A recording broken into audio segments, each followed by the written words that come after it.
Hello mga Chupos, at nandito tayo sa University of the East at syempre kasama po natin si Sir Dison.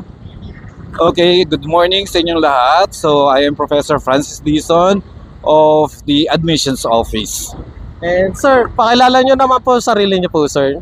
Okay, so by the way, under ako ng College of Arts and Sciences for 20 years. Pero ngayon, as of now, I have my special assignment dito sa Admission Office as the head of the school-to-school promotions.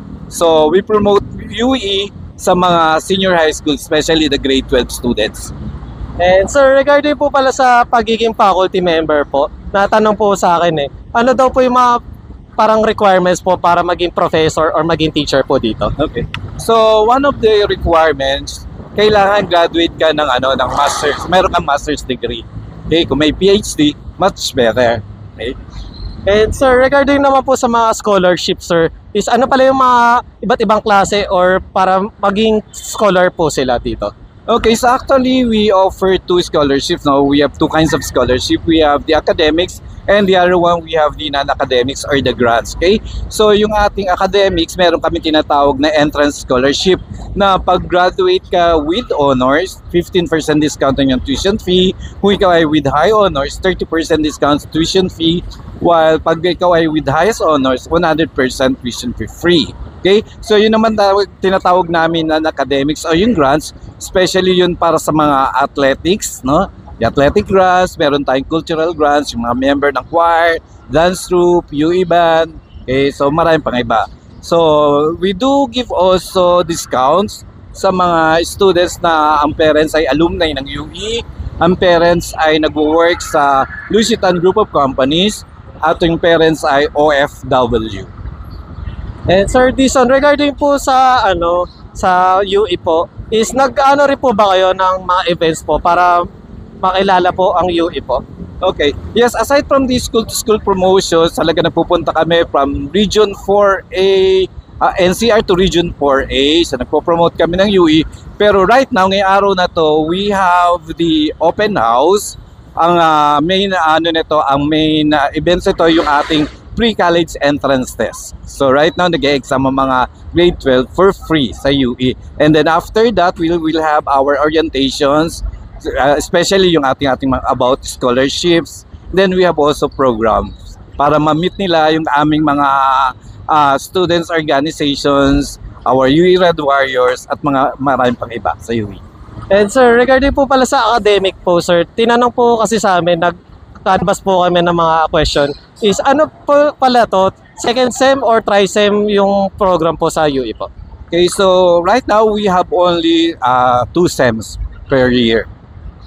And Sir Dison, please naman po para sa mga upcoming future faculty and student po sa UE po. Okay, so in-invite namin. So medyo pagkulang kami ng faculty anyway. Pakitingin na lang yung mga posting sa Facebook namin pag kailangan namin ng faculty. Pero sa mga grade 12 students, you are all welcome here sa University of the East, no? So iniintay namin kayo rito. We have magagandang programs we offer. Okay? Talagang naayon sa ating mga work future work career natin. Okay? So ini-invite namin lahat ng grade 12 dito sa UE. Come and visit, try our program sa UE. Para sa susunod na always remember, your future begins in the East. Once again, thank you Sir Dison. Thank you po. Hello mga ka-Chupos, at nandito tayo sa University of the East at kasama natin si Ma'am Christine. Hello po. And ma'am, ano pala yung niyo ma'am, grade po dito ma'am sa UE po? Grade 12 po sa STEM strand. And ma'am, since kailan po kayo nag-start na mag-aral po dito sa UE po? Last year lang po since nandito po yung ate ko na dentistry. Nice. And ma'am, pag nag-college po ba kayo is anong course at dito rin po ba kayo sa UE mag-aaral po? No po. Pinag-iisipan ko po if sa FEU or UST po ako mag-nursing. And ma'am Christine, regarding po pala sa pag-stay niyo po dito sa UE ma'am, is ano pala yung pinaka-memorable experience so far na na-experience niyo po dito sa UE po? Siguro po hanging out with my friends. Tapos nakakilala rin po ako ng mga bagong students nung nagsimula akong maging student leader po. Nice. And ma'am, regarding po pala sa UE ma'am is paano niyo po pala ire-recommend to sa mga gustong mag-aral po dito ma'am? For me po, masaya naman po dito sa UE. Actually, mga friendly naman po yung mga tao dito at mababait po sila. Tsaka yung education po is okay na okay naman po. And once again, thank you ma'am Christine. Thank you po.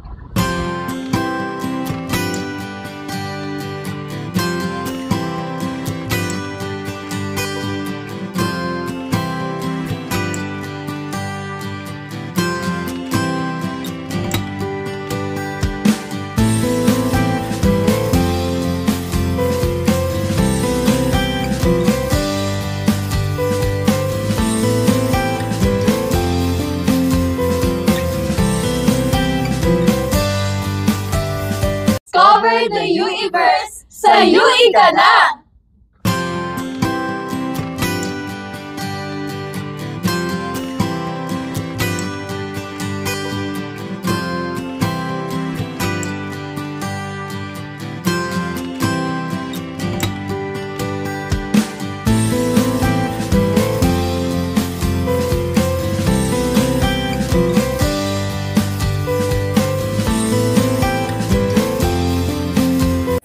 Hello mga kachupos! Hello mga kachupos! Hello mga kachupos! Kamusta? It's been a long time! Hello mga ka-chupos, ngayon ay day 1 ng Fame at kasama natin si Miss Bohol. Hello.